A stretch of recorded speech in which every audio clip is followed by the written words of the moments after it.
Irmãos, meu nome é Suelen, sejam muito bem-vindos a este canal.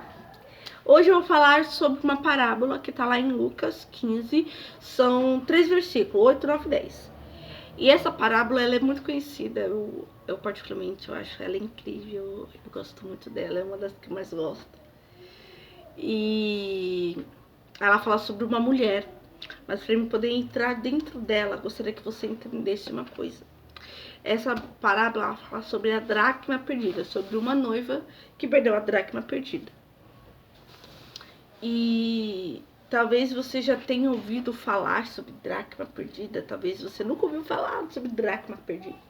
Talvez você já viu algumas ministrações, louvores que falam sobre esse assunto.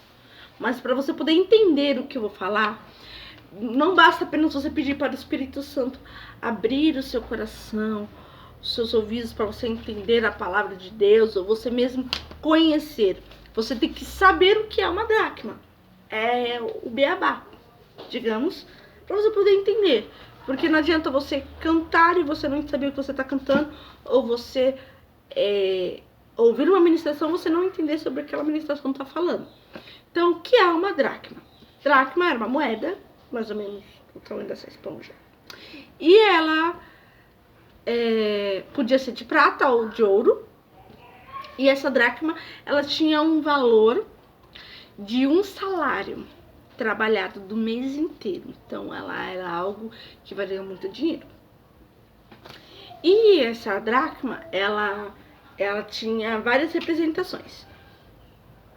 Então, ela podia ser como o dote de casamento. Talvez você que não saiba o que é um dote.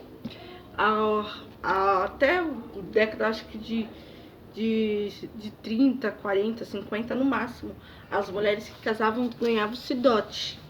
Então, então o pai, ele juntava um dinheiro, e aí quando a mulher casava, ele dava esse dinheiro para o esposo dela. Alguns dizem que é como recompensa, mas eu costumo dizer que é mais como uma garantia que o pai vai ter que a filha dele não vai ficar sozinha, até mesmo porque o dote não era algo barato, era algo muito, muito caro. Então, era o tanto que a filha dele, ele achava que a filha dele valia. Então, esse era o dote, que era se dado no dia do casamento. Algumas pessoas também pegavam essa dracma antigamente, além do dote, servia como presente de casamento. Então, as mulheres, quando casavam, elas usavam um véu, e depois que casavam, usavam um véu, e nesse véu se colocavam todas as dracmas que ela ganhou de presente de casamento, que representavam, além do valor sentimental, também representavam o tanto de dinheiro, de prosperidade que tinha no casamento dela. Ia ter na vida dela, né? E uma outra ocasião que também se usava muito as dracmas era como pedido de casamento. Então, hoje em dia, quando um cara ele vai pedir uma mulher em casamento, ele faz aquela famosa ajoelhada e mostra as alianças. Naquela época não se tinha isso. Naquela época era um colar que o noivo dava pra noiva, e aí a noiva enchia aquele colar, o noivo enchia aquele colar de dracmas, e a noiva tinha que usar aquele colar pra cima e pra baixo, porque aquele colar simbolizava o compromisso dela. Então, uma mulher que não estava com aquele colar, que, diga-se de passagem, não devia ser muito leve, afinal de contas, era um ouro puro ou prata pura, né, que nem hoje em dia, que geralmente são banhadas, não era ouro mesmo, então ela devia ser algo meio pesadinho para se carregar no pescoço. Mas elas tinham que carregar, porque uma donzela que não era vista com o seu colar, ela perdia sua honra, ela perdia seu noivo, ela não era bem vista. Então, ou seja, a vida dela tinha acabado até aquele momento. Então, a Bíblia começa falando quando os fariseus e os escribas começam a murmurar, achando que Jesus não está vendo, mas Jesus ouve tudo. E falando, quem é esse aí que até com os pecadores senta? Jesus começa a falar, dar alguns exemplos. Então ele começa falando da ovelha, ele vai falar da dracma, em seguida da parábola do filho pródigo. E na dracma ele diz, qual é a mulher tendo 10 dracmas Se perder uma dracma, não acende a candeira e varre a casa. Talvez você esteja perguntando, mas Suelen, que mulherzinha porca é essa, hein? Quer dizer que ela perdeu a dracma e aí a casa dela estava toda bagunçada, desorganizada. E aí ela teve que organizar tudo. Não. Durante um tempo eu também achei, quando eu era criança que eu ouvia essa ministração, eu também achava que era assim. Mas eu comecei a pesquisar, porque a gente tem que procurar saber, né, das coisas. E eu fui procurar saber por que será? Porque naquela época as mulheres, elas não trabalhavam fora, a não ser que fosse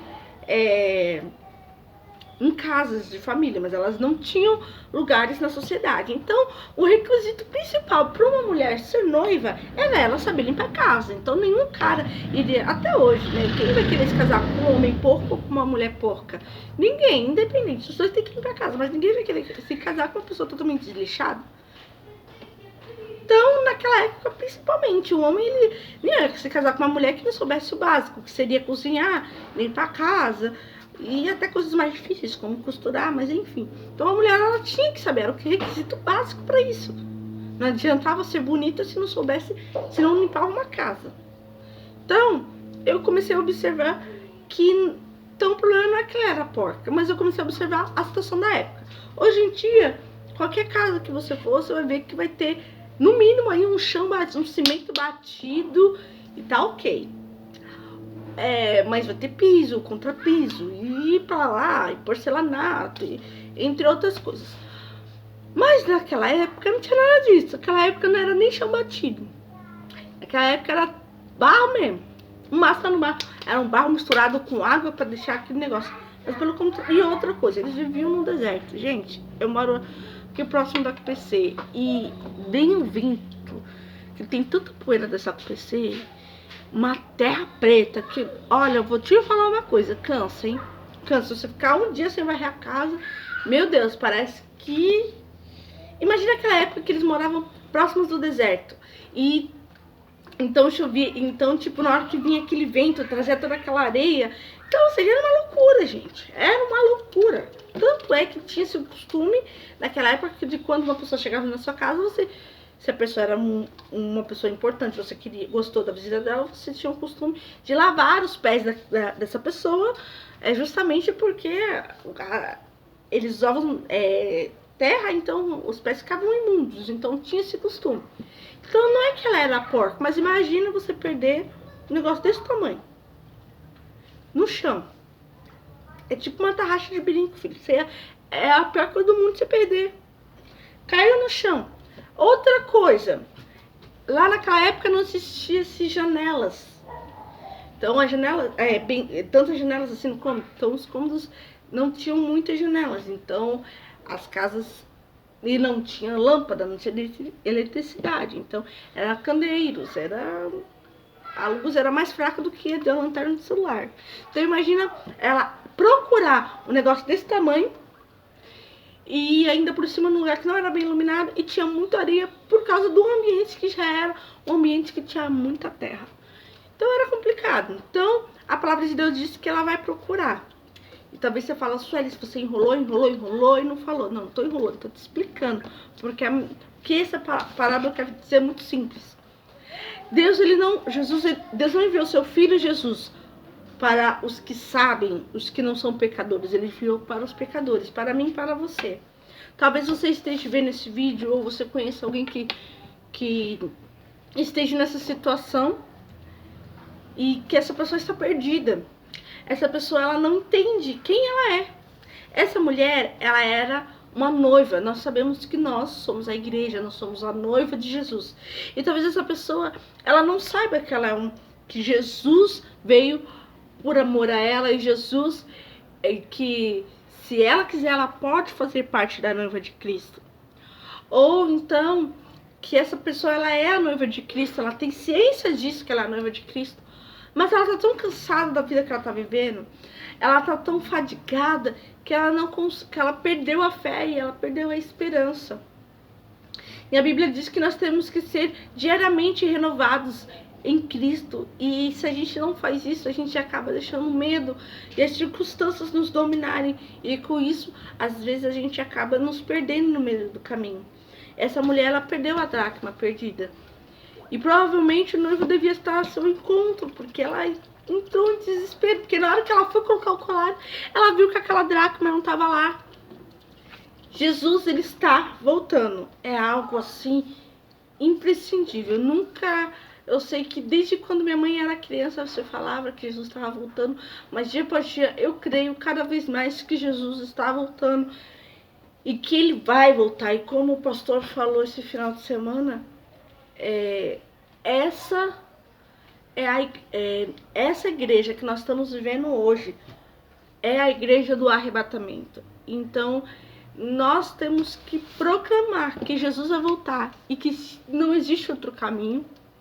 Não existe a ação, todos os caminhos levam a Deus. Mentira, só há um caminho. Esse caminho é nosso Senhor Jesus Cristo. E Ele me trouxe aqui para dizer para você, você que está perdido, você que acha que através da bebida, através do sexo fora do casamento, através das drogas, através das músicas seculares, através de tudo que você está vivendo dessa maneira errada, que depois, que mesmo que na hora esteja bem, mas depois que termina isso, você vai sentir um vazio, você vai sentir uma tristeza muito grande dentro de você. Se você acha que através de tudo isso, você quer sentir uma alegria diferente, uma alegria que te traz paz, uma alegria que mesmo no momento de aflição, no momento de dor, no momento de luto, sim, eu passei por isso, no momento de luto, você sentir-se consolado e depois do luto você sentir uma alegria que você não tem dimensão. Se você quer viver isso, então eu faço um convite para você aceitar o Senhor Jesus. Talvez você fale assim, mas Suelen, momento de luto, ter alegria, eu vivi isso. Isso mudou totalmente o meu pensamento. Eu nasci num lar cristão, mas algumas vezes eu me perdi porque eu não era completamente feliz. Eu não tinha realmente achado Jesus. Eu conheci Jesus, tinha de ouvir falar, eu tinha algumas experiências, mas eu não tinha noção do quanto ele me amava.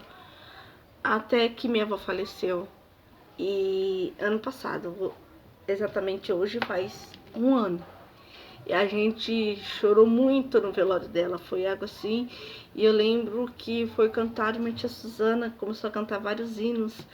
Um dos hinos que ela cantou foi o Consolador da Damares. E foi algo incrível, surreal que a gente viveu.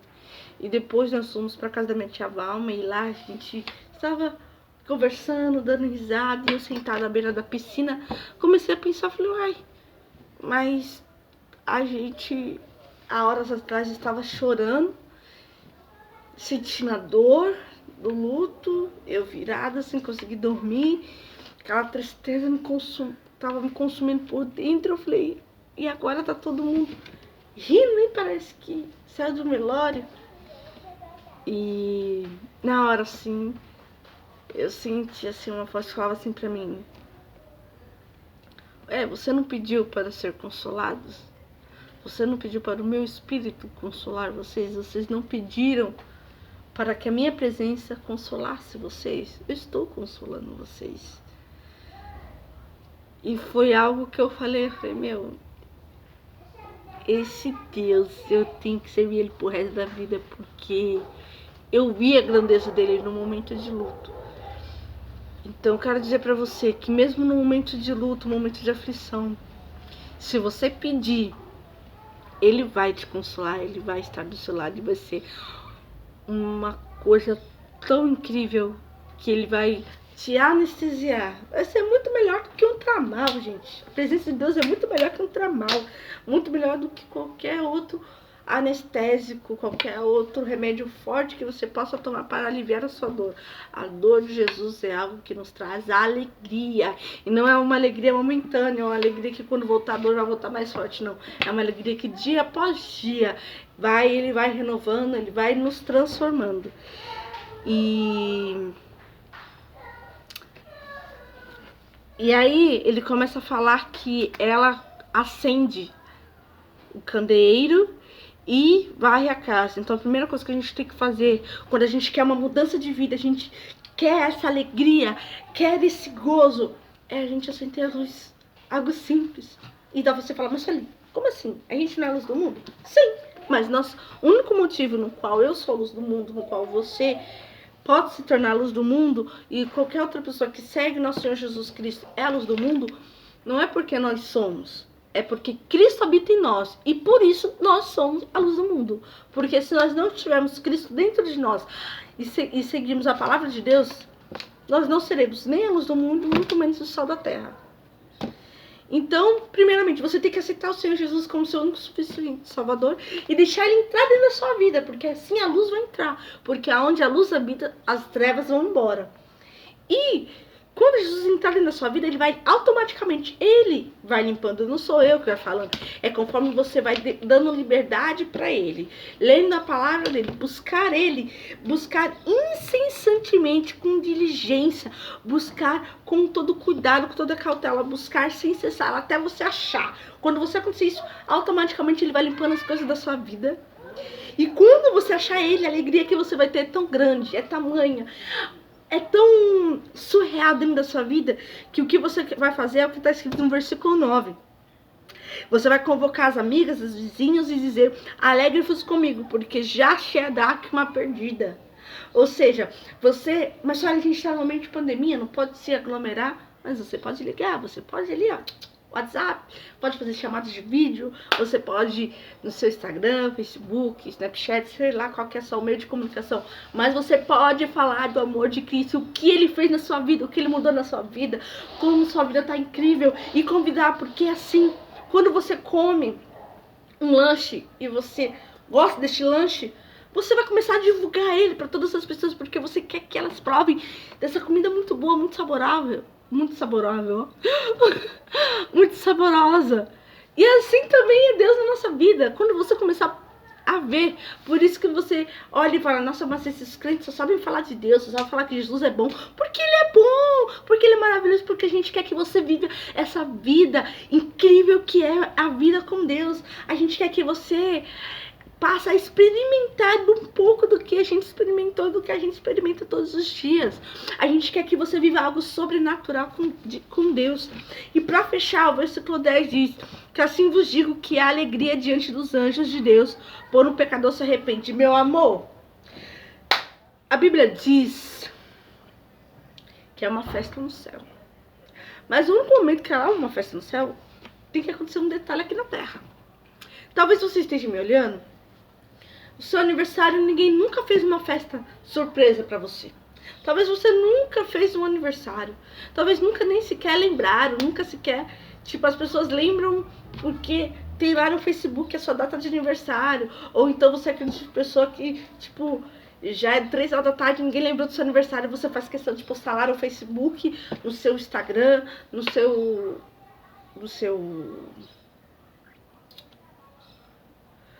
status do WhatsApp. Ai, parabéns pra mim, tantos anos. Ai, que lindo, que não sei o quê. Mas porque ninguém lembrou, aí as pessoas começam a te felicitar. Não porque você foi lembrado, e sim porque por livre e espontânea vontade, sim por livre e espontânea pressão, porque você mesmo fez com que elas lembrassem que hoje é o seu aniversário. Ou você acredita em pessoa que vai fazendo contagem regressiva para as pessoas poderem lembrar que o seu aniversário está chegando. Pois bem, mas a Bíblia não. A Bíblia diz que é uma mega festa. E mesmo se você já for uma pessoa que teve festa, imagina a melhor festa que você já teve. Imagina, junto com a melhor festa que você queria ter. A festa que vai ter no céu, quando você se arrepender dos seus pecados e aceitar o Senhor Jesus como seu único e suficiente Salvador, é muito maior e muito melhor do que tudo isso. Então eu quero te convidar, a você que quer aceitar esse Senhor Jesus que é incrível, que é lindo, que é maravilhoso. Esse Jesus que tem todo o poder de me curar, de te curar. Esse Jesus que tem um poder tão grande, que tudo está no controle dele. Esse Jesus que é tão maravilhoso sentir a presença dele. Esse Jesus que é tão grande, que ele é tão poderoso, que ele é tão incrível, que ele é todo lindo, que ele é... além das palavras que eu possa descrever. Se você quer aceitar o Senhor Jesus como seu único suficiente Salvador, ou você quer se reconciliar, você por acaso se perdeu no meio do caminho a aceitar nosso Senhor Jesus como seu único suficiente Salvador, primeiramente eu gostaria que você falasse, que você confessasse aí no momento onde você está, que você falasse para o Senhor Jesus, pedir para ele, falar, Senhor, eu quero te receber como meu único suficiente Salvador. Escreve meu nome no livro da vida e nunca mais tire ele de lá. Me ajude a perseverar neste caminho, me dando forças de fé. Talvez você fale, Suelen, eu creio, mas eu quero, mas eu não sei como. Eu não consigo. Eu preciso de ajuda. Tudo bem. Eu vou deixar aqui na descrição alguns telefones. Vou deixar aqui na descrição o canal da igreja onde eu congrego, Cidade Ademar. Sueli, mas eu não quero, eu quero ir para outra igreja, não importa. Se você vai para Batista, se você vai para a Videira, se você vai para o Ministério do Belém, Ministério Madureira, se você vai para diversas igrejas que têm ministérios pequenos, mas desde que ela fale que Jesus é o caminho, a verdade e a vida, você pode ir tranquilo, de olho fechado. Mas eu gostaria que você entendesse que Ele é o caminho, que Ele é a verdade e que Ele é a vida.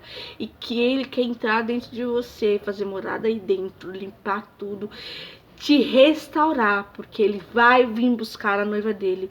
E quando Ele vier buscar a noiva dele, eu quero que você esteja linda, adornada, maravilhosa, incrível, com as suas dracmas restauradas, para que juntos possamos lá no céu engrandecer, louvar. Lá não vai ter mais choro, lá não vai ter mais dor, porque lá vai ser só alegria. E se você conhece alguém que esteja nesse caminho, que esteja precisando, vai lá, envia para ele, marca ele, pega esse link, bota lá, que ele precisa, que ele necessita, mesmo que ele não perceba, mas ele necessita sentir essa graça que você sente. Fique com Deus, que o Senhor Jesus possa te tocar e te encontrar.